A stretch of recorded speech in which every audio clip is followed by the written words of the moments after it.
Hello guys, welcome to my channel autism and music. और मैं हूं कोमल ठाकुर। एंड आज का टॉपिक है वर्चुअल ऑटिज़म, जो किसी ने मुझसे कमेंट में पूछा भी था। तो मुझे भी लगा कि ये बहुत इम्पॉर्टेंट है इसके बारे में डिस्कस करना। ये सिर्फ हम पेरेंट्स के लिए ही नहीं है जिनके बच्चे ऑटिस्टिक हैं। एक्चुअली ये नॉर्मल पेरेंट्स के लिए जानना भी बहुत ज़रूरी है, क्योंकि ये नॉर्मल बच्चों में भी हो सकता है। क्यों? क्योंकि जैसे एक क्लासिक ऑटिज़म होता है, वो एक्चुअली न्यूरो डेवलपमेंटल डिसऑर्डर है, यानी कि बर्थ वाइज ही ब्रेन में जो है वो प्रॉब्लम रहता है।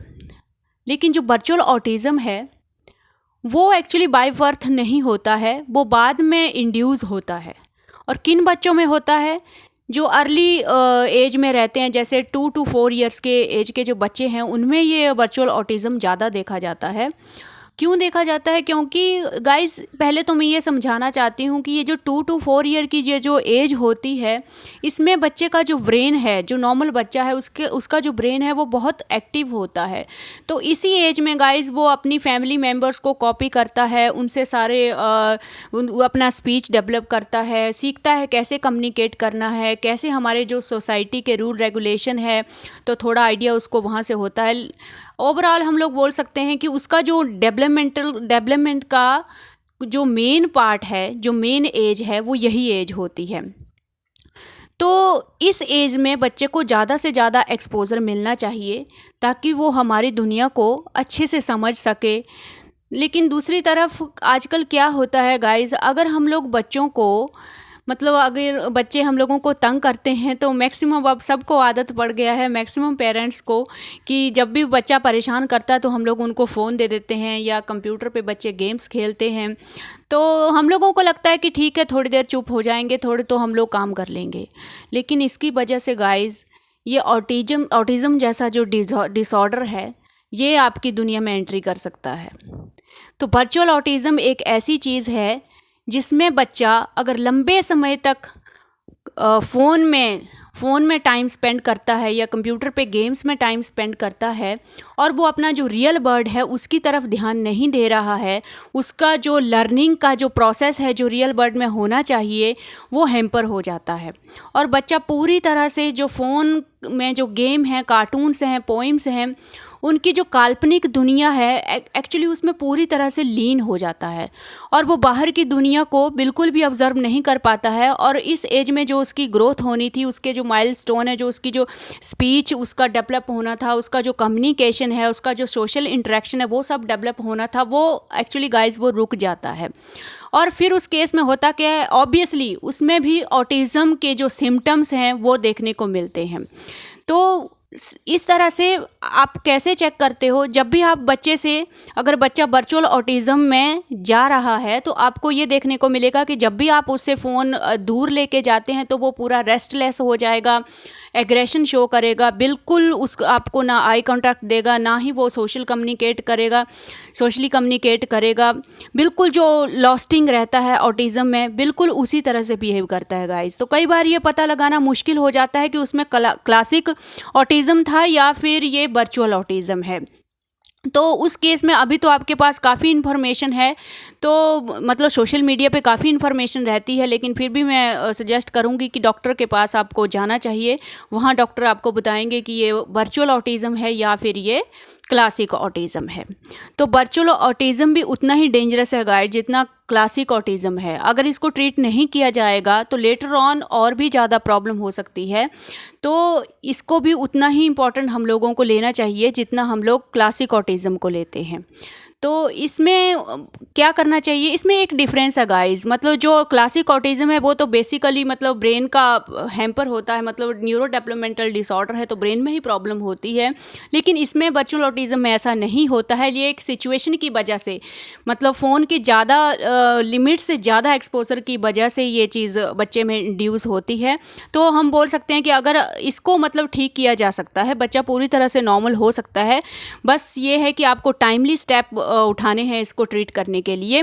तो इमीडिएटली यही है कि आपको धीरे धीरे फ़ोन से अपने बच्चे को दूर लेके जाना है, और उसको एक तरह से अपनी दुनिया में खींचने का कोशिश करना है। उसका जो टाइम है फ़ोन देखने का, उसको धीरे धीरे रिड्यूस करना है, और उसको अपनी डेली एक्टिविटीज़ में इन्वॉल्व करना है। और मतलब जैसे कुछ भी करो आप उसको, मतलब अपनी जैसे आप किचन में जा रहे हो या फिर कुछ भी कर रहे हो घर में, मतलब उसको अकेले नहीं रहने देना है। जितना आप उसको इन्वॉल्व करेंगे एक्टिविटीज़ में, बच्चा धीरे धीरे उस वर्चुअल ऑटिज़म से बाहर निकल आता है। तो हाँ, लेकिन इसमें काफ़ी टाइम लगता है, क्योंकि वो जो उसको एडिक्शन फ़ोन का हो चुका है और उसकी वजह से जो सिम्टम्स हैं, उन सिम्टम्स को जाने में हो सकता है आपको महीने लग जाएं, काफ़ी ज़्यादा टाइम लग जाए उस चीज़ को, और आपको लगे कि वो मतलब वो मुश्किल फील हो सकता है आपको उस चीज़ को ट्रीट करना, क्योंकि बच्चा बार बार उस चीज़ को अपोज करता है, उसी वर्ल्ड में रहने की कोशिश करता है, उसी काल्पनिक दुनिया में रहने की कोशिश करता है जहाँ पे वो रहता आ रहा है, वही उसको असली लगती है एक्चुअली। उसको हमारी दुनिया में कुछ ही भी इंटरेस्ट रहता ही नहीं है।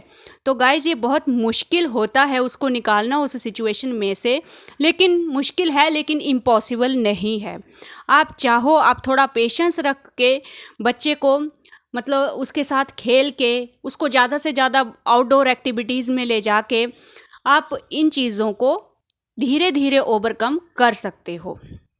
तो ये चीज़ बहुत इम्पॉर्टेंट है, स्पेशली कोरोना के केस में बच्चे ज़्यादा आउटडोर एक्टिविटीज़ में जाते नहीं हैं, तो मुझे लगता है कि नॉर्मल पेरेंट्स को भी ये चीज़ें ऑब्ज़र्व करनी चाहिए कि कहीं उनके बच्चों में ये तो सिम्टम नहीं आ रहे हैं। और दूसरी तरफ अगर आपका बच्चा क्लासिक ऑटिज़म में है, मतलब बाय बर्थ ऑटिज़म में है, और फिर भी आप बच्चे को ज़्यादा से ज़्यादा फ़ोन एक्सपोजर, मतलब फ़ोन उसको दे रहे हो दिन में, तो गाइज़ आप समझ सकते हो यहाँ से जो भी मैंने आपको बताया है, आप जो भी ट्रीटमेंट कर रहे हो, ओटी का कर रहे हो या घर में कर रहे हो, वो सब कुछ बेकार हो जाएगा।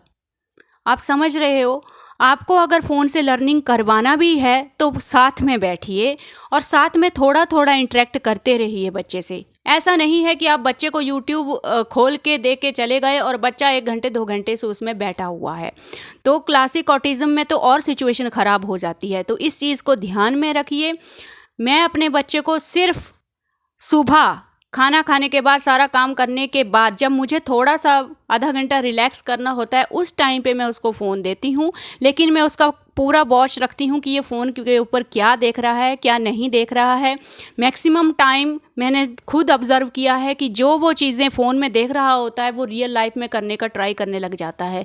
फ़ोन में ऊपर से गाड़ियाँ गिर रही हैं, खाई में आपने देखा होगा वो बच्चों के वीडियो, सेम वो ऐसे करने लगा था।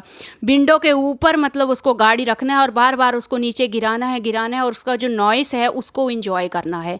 जब हम लोग शाम को वॉकिंग में जा रहे हैं तो वो कुछ भी ले रहा है ऑब्जेक्ट उठा के और उसको गाड़ी के टायर के नीचे, गाड़ी आ रही है उधर से, गाड़ी के टायर के नीचे उसको दे रहा है। सेम वीडियो जब मैंने यूट्यूब पे देखे, वहाँ भी कुछ ऑब्जेक्ट गाड़ी के नीचे रख रहे हैं और वो उस प्रोसेस को देख रहा है कि हाँ वो प्रेस हो रही है, ऑब्जेक्ट प्रेस हो रहा है टायर के नीचे। वही सेम चीज़ वो बाहर करने लगा था। तो इमीडिएटली मैंने फिर वो सारे वॉच हिस्ट्री में से, यूट्यूब में से वो सारे वीडियो उसमें से निकाल दिए। तो अभी मैं जब भी देखती हूँ कि वो कुछ अजीब वीडियो देख रहा है, मैं उसको वॉच हिस्ट्री से निकाल देती हूँ और वही रिकमेंडेशन मैंने रखा ही नहीं है उसमें, क्योंकि रिकमेंडेशन आप यूट्यूब में ऑन करते हो तो वही वीडियोस आते हैं ज़्यादा से ज़्यादा जो बच्चा देखने की कोशिश करता है। तो ये चेक ज़रूर रखिए। राइम्स अच्छा है, थोड़ा म्यूज़िक होता है, एक शांत करता है बच्चे को। श्योर कीजिए कि बच्चा वही देखे, गेम्स और दूसरे वीडियोस नहीं देखे। लर्निंग वीडियोस फिर भी अच्छे हैं जहाँ पे स्टडी के रिगार्डिंग कंटेंट होता है, वो आप चेक रखिए बच्चे के ऊपर। लेकिन आपको दिन में आधे घंटे से ज़्यादा फ़ोन नहीं देना है आपको, ये आप इंश्योर कीजिए। भले ही आपको कितना भी इजी हो, जब आप उसको फ़ोन देते हो और कितना भी इजी हो, आपको कंफर्टेबल महसूस होता है कि थोड़ी देर जान छूट गई है, लेकिन नहीं गाइस, ये और ज़्यादा प्रॉब्लमेटिक हो जाता है और हम लोग जो कर रहे हैं उसका कोई फ़ायदा नहीं होता है। जब भी आप फ़ोन दे रहे हैं बच्चों को, आपको देना भी है, अगर ऐसा टाइम भी आ जाता है तो बीच बीच में बच्चे के साथ इंटरेक्ट करते रहिए, बीच बीच में उसको आवाज़ लगाते रहिए, बीच बीच में उसको थोड़ा सा स्क्रीन से बाहर लाने की कोशिश करते रहिए ताकि वो पूरी तरह से उसमें ना डूबे। तो ये एक वर्चुअल ऑटिज़म और जो मैंने क्लासिक ऑटिज़म है उसमें आपको मैंने एक डिफरेंस समझा दिया है। दोनों ही सेम चीज़ें हैं, सेम सिम्टम इनमें देखने को मिलते हैं, लेकिन एक को क्योर किया जा सकता है और एक को क्योर नहीं किया जा सकता है। तो जो वर्चुअल ऑटिज़म है उसको ट्रीट किया जा सकता है पूरी तरह से, जबकि क्लासिक ऑटिज़म को हम लोग क्योर नहीं कर सकते हैं। ओनली हम लोग उसको ज़्यादा से ज़्यादा इम्प्रूव कर सकते हैं ताकि बच्चा अपनी लाइफ ईजी तरीके से जी सके। सो thank you so much for today.